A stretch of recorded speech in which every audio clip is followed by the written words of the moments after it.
और देखिए बड़ी खबर संसद सुरक्षा में सेन से जुड़ी हुई यह है कि ललित झा से पूछताछ में बड़ा खुलासा हुआ कि हर हाल में अपनी बात पहुंचाना चाहते थे आरोपी। ये बात सामने आई है। 13 दिसंबर के लिए 2 प्लान बनाए गए थे। प्लान ए के तहत मनोरंजन सागर संसद में गए और प्लान बी के तहत महेश और कैलाश पर प्रदर्शन की जिम्मेदारी थी। तो ये बात सामने आई है जब ललित झा से पूछताछ हुई और पूछताछ में इन बातों का जिक्र उसने किया। आगे बड़ी खबर, संसद में सेंधमारी को लेकर लगातार पूछताछ की जा रही है। ललित झा से जो पूछताछ, उसमें बड़ा खुलासा ये हुआ कि उसने जानकारी दी कि 2 प्लान बनाए गए थे। प्लान ए और प्लान बी हर हाल में अपनी बात पहुंचाना चाहते थे। 13 दिसंबर के लिए 2 प्लान बनाए गए थे। प्लान ए क्या था वो समझिए। मनोरंजन और सागर संसद में गए, प्लान ए के तहत ये हुआ, और प्लान बी के तहत महेश और कैलाश पर प्रदर्शन की जिम्मेदारी सौंपी गई थी।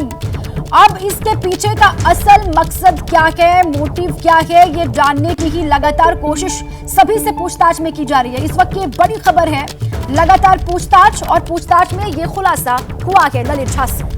और इसी को विस्तार देने के लिए ग्राउंड जीरो आपको लिए चलते हैं, जानकारी देंगे। 2 लोग आपको दिख रहे होंगे। अंकित गुप्ता संसद से लाइव है और वरुण जैन दिल्ली से लाइव है। वरुण जैन बताएंगे कि दिल्ली में जांच कहां तक पहुंची। अंकित गुप्ता बताएंगे कि संसद में जो विरोध जारी है इसको लेकर वो क्या है, क्या हो रहा है। सबसे पहले ले चलते हैं अंकित गुप्ता के पास। संसद के क्या हालात है? 2 बजे तक के लिए दोनों सदन स्थगित कर दिए गए हैं और जो सांसद हैं वो अभी क्या कह रहे हैं, ये थमता हुआ नजर नहीं आ रहा है। पूरा शीतकालीन इसी में चला जाएगा क्या सत्र? देखिए, साफ तौर पर जो विपक्ष है उसकी रणनीति साफ है कि विपक्ष का यही कहना है कि केंद्रीय गृह मंत्री अमित शाह को सदन में आकर के बयान देना चाहिए और इसी मुद्दे को लेकर के लोकसभा हो या राज्यसभा हो, दोनों ही सदनों में हंगामा हुआ है और सदन की कार्रवाई को स्थगित किया गया है दोपहर 2 बजे तक के लिए। लेकिन इस सबके बीच में अब सत्ता पक्ष की ओर से सवाल उठाए जा रहे हैं। सत्ता पक्ष की तरफ से जो बंगाल से जुड़े हुए नेता हैं, फिर चाहे वो दिलीप घोष हो, लॉकेट चैटर्जी हो, देवश्री चौधरी हो, इन तमाम नेताओं से जब हमने बात की है तो उन्होंने एक सवाल उठा दिया है। उन्होंने कहा है कि जो मुख्य आरोपी है इस घटना का, जो संसद में घुसपैठ हुई थी उसका, ललित झा, वो उसका टीएमसी नेता के साथ में कनेक्शन जुड़ रहा है और वो इसको एक साजिश करार दे रहे हैं। जब तमाम नेताओं से, बीजेपी के नेताओं से हम बात कर रहे हैं, खासतौर पर बंगाल से जुड़े हुए, वो इसको एक साजिश करार दे रहे हैं। और दिलीप घोष ने तो बाकायदा अर्बन नक्सल ऐसे शब्दों का भी इस्तेमाल कर दिया है। यानी साफ तौर पर सत्ता पक्ष के जो तमाम जो सांसद हैं, नेता हैं, वो इसको एक साजिश, विपक्ष की साजिश बता करके अब विपक्ष पे ही हमलावर है। जबकि विपक्ष ये कह रहा है कि संसद में ये सुरक्षा में एक चूक का बड़ा मामला है और गृह मंत्री को आकर सदन में बयान देना चाहिए। जी बिल्कुल ठीक है अंकित, अब दोनों के अपनी बातें हैं, वार पलटवार भी लगातार किया जा रहा है। लेकिन इन सब के बीच में अब बात यह है कि पुलिस की कार्रवाई आगे बढ़ रही है, कार्रवाई की जा रही है, एक्शन भी लगातार लिया जा रहा है और गिरफ्तारी भी ललित झा की कल हुई है, जो कि मास्टरमाइंड बताया जा रहा है।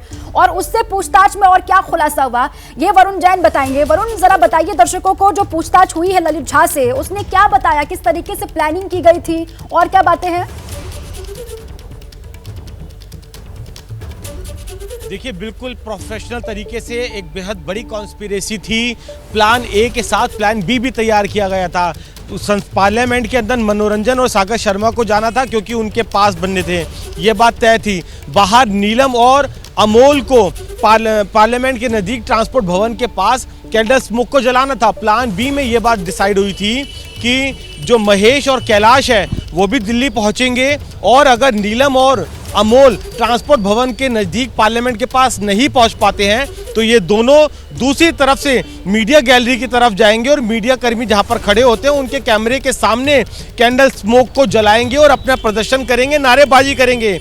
लेकिन 12 दिसंबर की रात तक जब कैलाश और महेश गुरुग्राम स्थित विनय के घर पर नहीं पहुंचे, तब इस बात को बोला गया कि नीलम और अमोल, आपको हर हाल में प्लान ए को सक्सेसफुल बनाना है, आपको किसी भी तरीके से पार्लियामेंट के नज़दीक पहुंचना है और कैंडल स्मोक को जलाना है। और यही नीलम और अमोल ने किया। वो किसी भी तरीके से पुलिस की नज़रों से बचते हुए धारा 144 को तोड़ते हुए पार्लियामेंट के नज़दीक पहुंचे और उन्होंने कैंडल स्मोक जलाकर वहां पर हंगामा किया। तो बेहद बड़ी कॉन्स्पिरेसी थी जिसके अंदर कैलाश और महेश भी शामिल थे।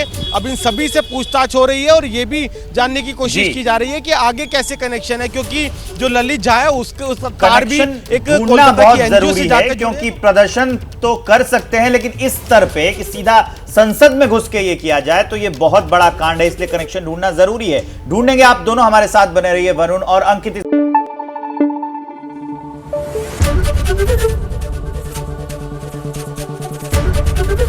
एबीपी न्यूज आपको रखे आगे।